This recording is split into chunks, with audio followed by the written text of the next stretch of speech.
En el modelo de la Tierra que no es esférica, al hablar de la Antártida, nos referimos a una enorme pared y zona de hielo, que se extiende a lo largo de la circunferencia de la Tierra y retiene los océanos como si fuera un gran recipiente. Si se navega y establece un rumbo hacia el sur desde cualquier lugar de la Tierra, a partir de los 78 grados de latitud sur o desde antes, nos encontraremos con una enorme masa de hielo. Esta pared de hielo mide entre 30 y 60 metros de altura y se extiende alrededor del mundo.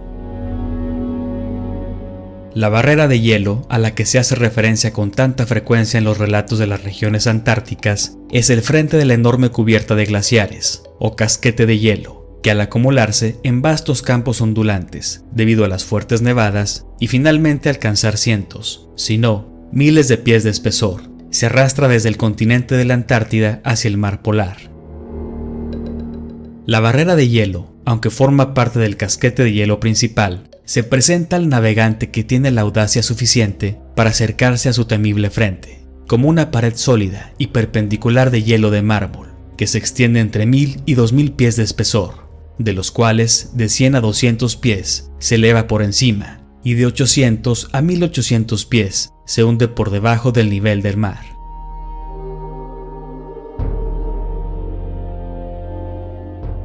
Referente al modelo plano, cuyo centro superficial está inmediatamente debajo de la estrella llamada Polaris, y cuyos extremos están limitados por una vasta región de hielo, agua y masas irregulares de tierra.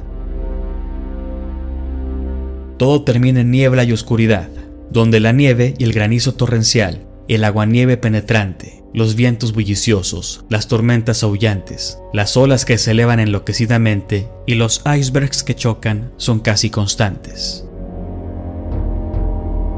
Según esta versión y modelo del mundo, la Antártida no es el pequeño continente de hielo que se encuentra confinado en la parte de abajo del globo de los astrónomos, sino más bien, la Antártida rodea todos los continentes y actúa como una barrera que sostiene los océanos.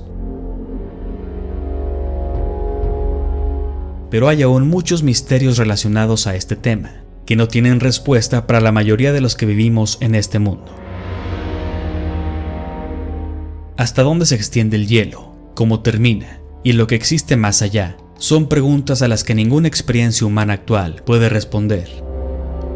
Todo lo que sabemos es que prevalecen la nieve y el granizo, los vientos aulladores y las tormentas y huracanes indescriptibles, y que en todas las direcciones el ingreso humano está bloqueado por escarpes abiertos de hielo perpetuo, que se extienden más allá de lo que el ojo o el telescopio pueden penetrar y se pierden en la penumbra y la oscuridad.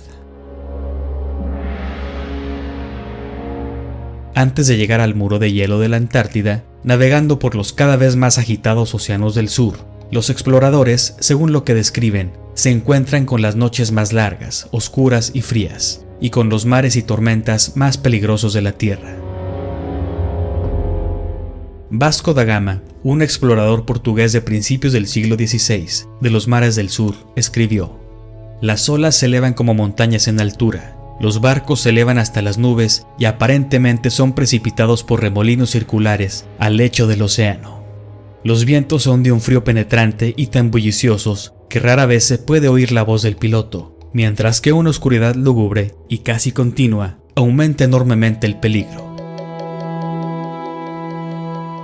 En el modelo oficial de la Tierra, la Antártida es un continente de hielo que cubre la parte inferior de la esfera, desde los 78 grados de latitud sur hasta los 90 grados. Por lo tanto, no tiene más de 100.000 millas o 16.000 kilómetros de circunferencia.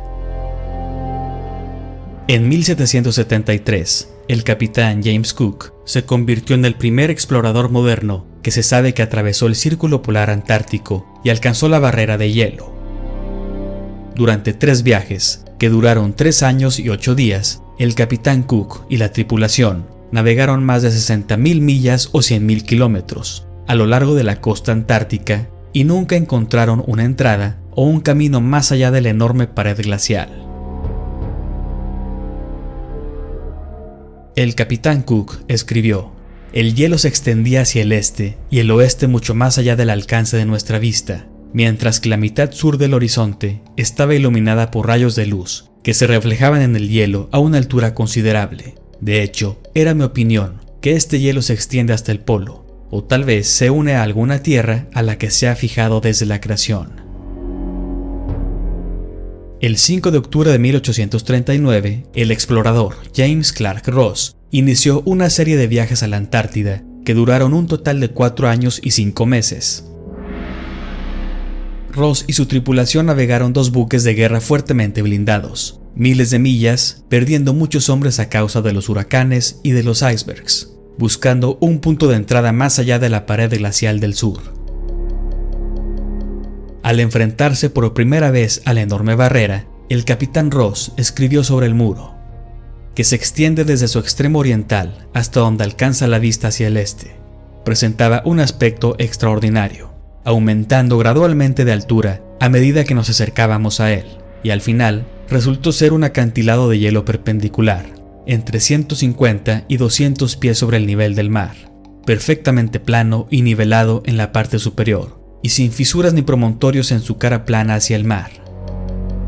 Podríamos, con las mismas posibilidades de éxito, intentar navegar a través de los acantilados de Dover, como para penetrar tal masa. Sí, pero podemos circunnavegar el sur con bastante facilidad, suele decir quien no sabe.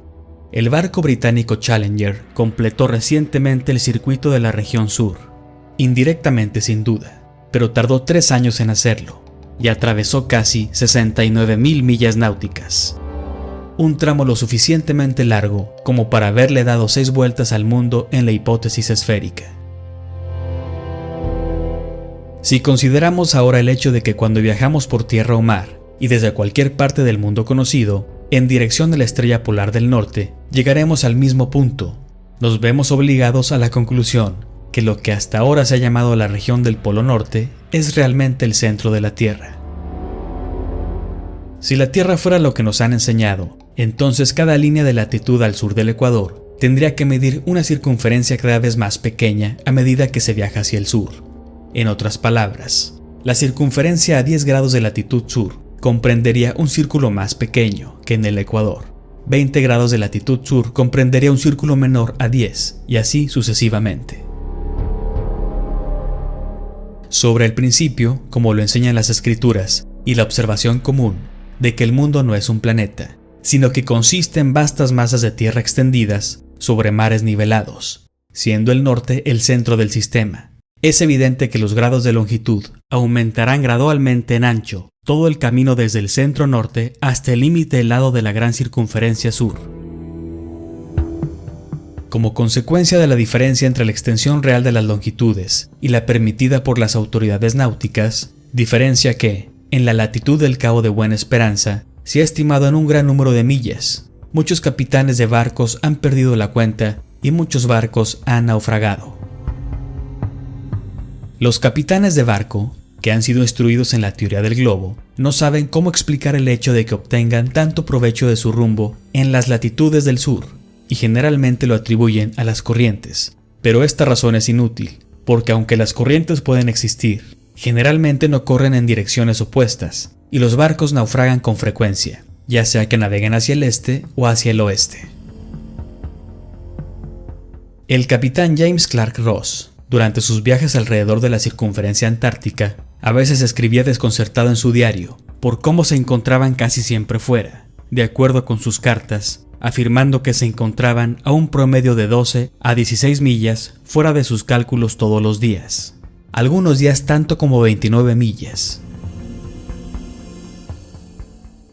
El teniente Charles Wilkes estuvo al mando de una expedición de exploración de la Marina de los Estados Unidos a la Antártida desde el 18 de agosto de 1838 hasta el 10 de junio de 1842, casi 4 años dedicados a explorar y estudiar el océano austral. En sus diarios, el teniente Wilkes también mencionó estar constantemente al este de sus cálculos, a veces más de 20 millas en menos de 18 horas. Los comandantes de estas diversas expediciones eran, por supuesto, con su educación y creencia en la esfericidad de la Tierra, incapaces de concebir otra causa para las diferencias entre los resultados del registro y el cronómetro, que la existencia de corrientes. Pero un simple hecho es totalmente fatal para tal explicación, a saber, que cuando la ruta tomada es al este o al oeste, se experimentan los mismos resultados. La conclusión es una necesidad, forzada por la suma de la evidencia reunida, de que los grados de longitud en cualquier latitud surdada son mayores que los grados en cualquier latitud más cercana al centro norte, probando así el hecho ya más que suficientemente demostrado del plano donde vivimos, que tiene un centro norte, en relación al cual los grados de latitud son concéntricos, y del cual los grados de longitud son líneas divergentes, aumentando continuamente su distancia entre sí a medida que se prolongan hacia la gran circunferencia austral glacial. Con datos puramente prácticos, al margen de cualquier teoría, se puede demostrar que el mundo diverge a medida que nos acercamos al sur, y no converge, como sucedería en un globo terráqueo. Muchos preguntan, ¿por qué no puede simplemente ir y explorar el borde de la Tierra? Porque existe un tratado antártico, firmado en 1959, entrando en vigencia en 1961. El Tratado Antártico, con más de 50 países, prohíbe todos los viajes y exploraciones independientes a la Antártida. Solo se visitan unas partes específicas de la Antártida, con previo permiso y en algunos tours que son muy caros, organizados solo por algunas empresas autorizadas.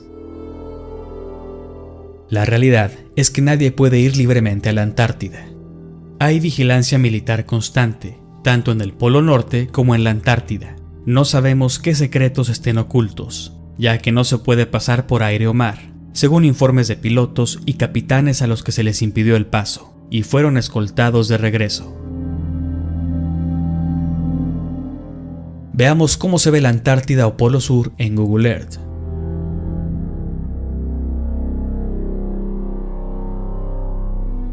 Se ve todo muy extraño, no se ve real, parece como si estuvieran las imágenes retocadas. Esta es la representación de Google Earth de la estación Scott Amundsen del Polo Sur. Y aquí es cuando nos preguntamos, ¿por qué? ¿Por qué no se nos permite ver la Antártida tal como es? Y los océanos tal como son. ¿Por qué no podemos ver la cubierta de hielo real? O la falta de cubierta de hielo, o las ensenadas, o los paisajes. Al parecer no se nos muestra una parte o gran parte de la Tierra. ¿Cuánto será lo que se oculta? Por lo que vemos, la Antártida no es lo que creemos que es, y tampoco es lo que nos muestran que es. ¿Hasta dónde se extiende el hielo antártico? ¿Existe un límite? ¿Qué hay más allá de la Antártida? ¿Existen más tierras o continentes? ¿Qué opinas sobre este tema?